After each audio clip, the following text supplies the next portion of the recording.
Kementerian Koperasi mendorong peningkatan jumlah koperasi untuk melakukan ekspor ke pasar global.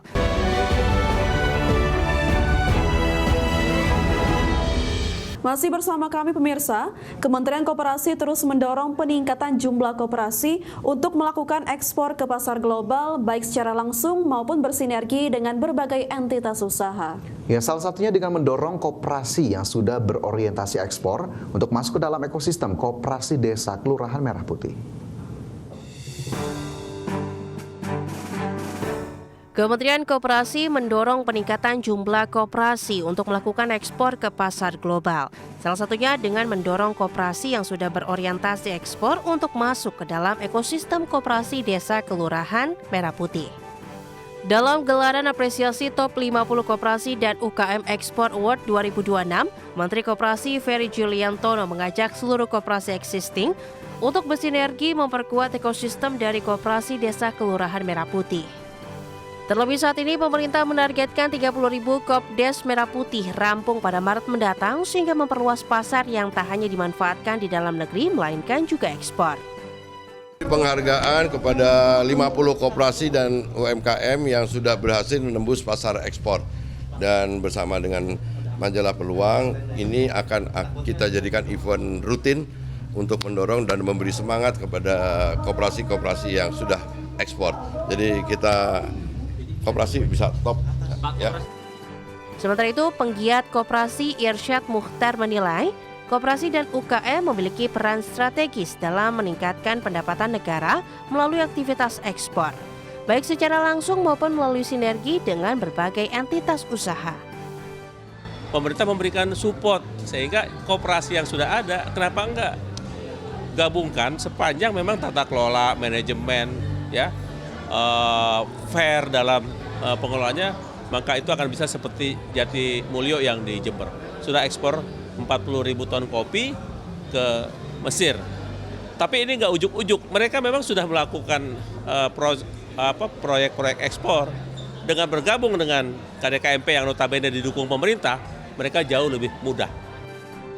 Berdasarkan data Kementerian Koperasi, nilai ekspor produk usaha mikro kecil dan menengah Indonesia sepanjang Januari hingga April 2025 mencapai 947,4 miliar rupiah. Dari Jakarta, Devi Firmansyah, IDEX Channel.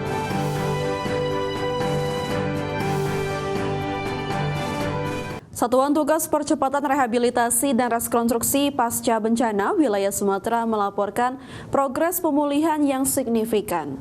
Dalam laporannya tercatat jumlah pengungsi turun drastis dan roda ekonomi mulai kembali berputar.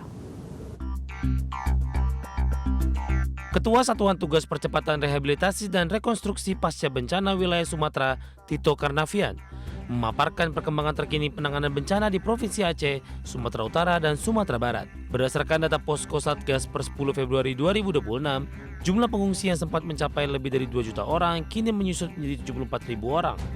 Jumlah pengungsi yang sempat mencapai lebih dari 2 juta orang kini menyusut menjadi 74.000 lebih. Pembersihan lumpur dan puing terus dilakukan dengan mengerahkan alat berat, serta personel lintas kementerian, lembaga, TNI, Polri, hingga mahasiswa dan taruna sekolah kedinasan. Tito menegaskan di Aceh sebagian besar fasilitas pemerintahan sudah berjalan. Kemudian bahan bakar, baik BBM maupun gas, LPG, dan kemudian sarana komunikasi, internet, juga air minum, air bersih. Itu menjadi kunci untuk pemulihan yang sangat diperlukan oleh masyarakat. Selain itu juga ada masalah lain yang harus diselesaikan, yaitu masalah sungai dan logistik. Sungai-sungai yang terkena sedimen, ada yang tertutup kayu, ada yang sampai ke kuala atau muara endapannya, yang membuat terjadinya pendangkalan. Ini juga harus dilakukan pengerukan agar alirannya bisa normal kembali.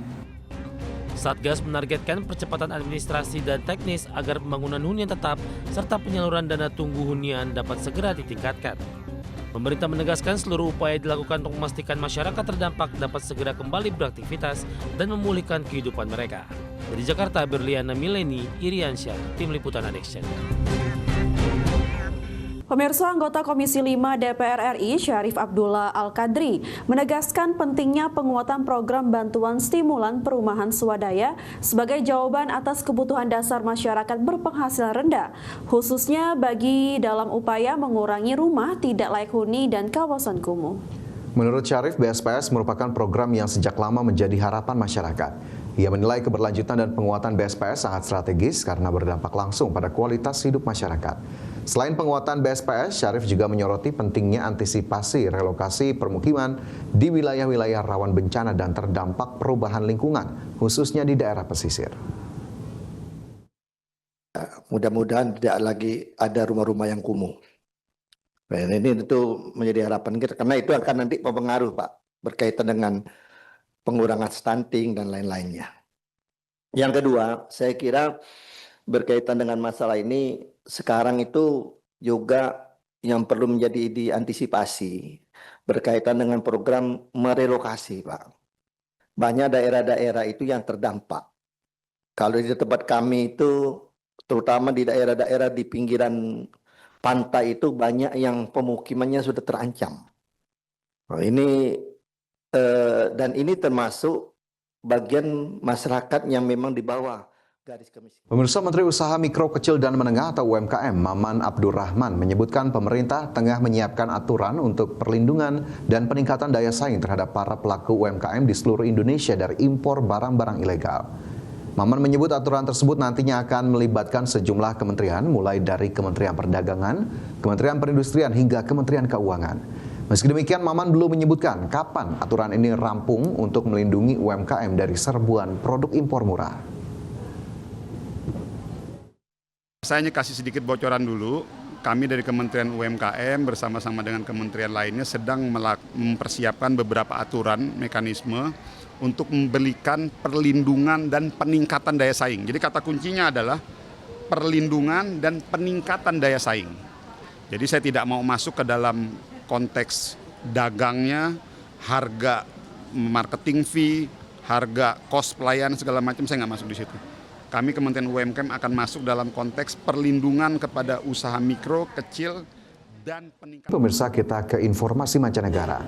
Perserikatan Bangsa-Bangsa mendesak Amerika Serikat untuk segera melunasi tunggakan iuran senilai 4 miliar dolar Amerika atau setara 67 triliun rupiah.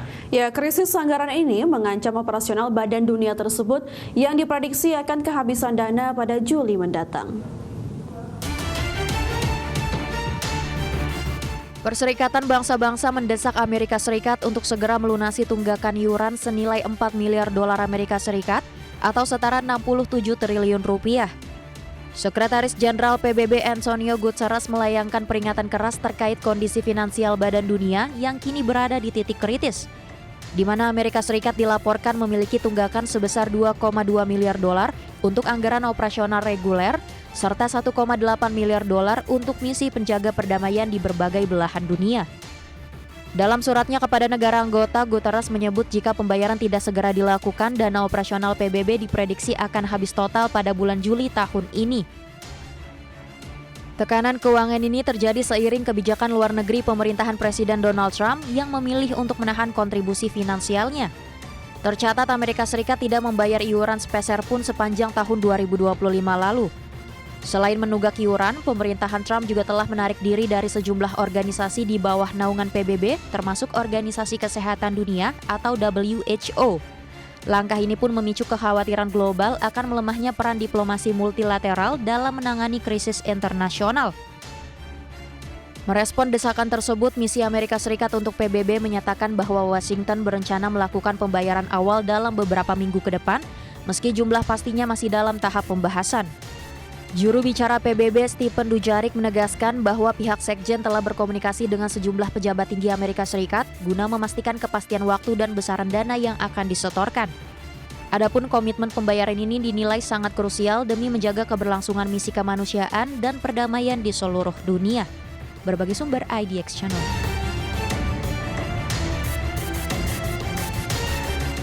Warga di sejumlah kota besar di Australia berunjuk rasa menolak kunjungan Presiden Israel Isaac Herzog.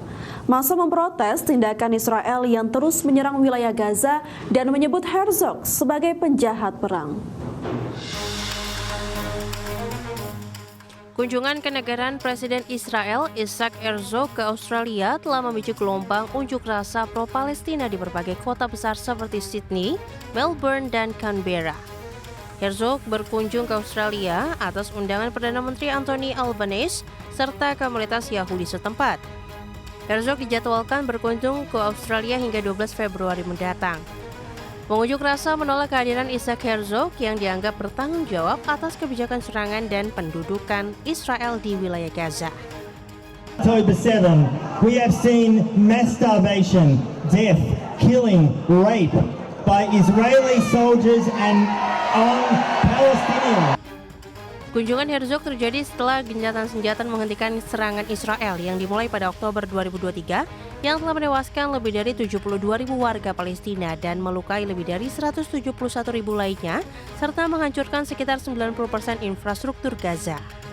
Meski demikian, militer Israel terus melanggar kesepakatan gencatan senjata. Adapun selama pemberlakuan gencatan senjata yang kini sudah memasuki fase kedua, serangan Israel telah menewaskan 576 warga Palestina dan melukai 1.543 lainnya menurut Kementerian Kesehatan Gaza.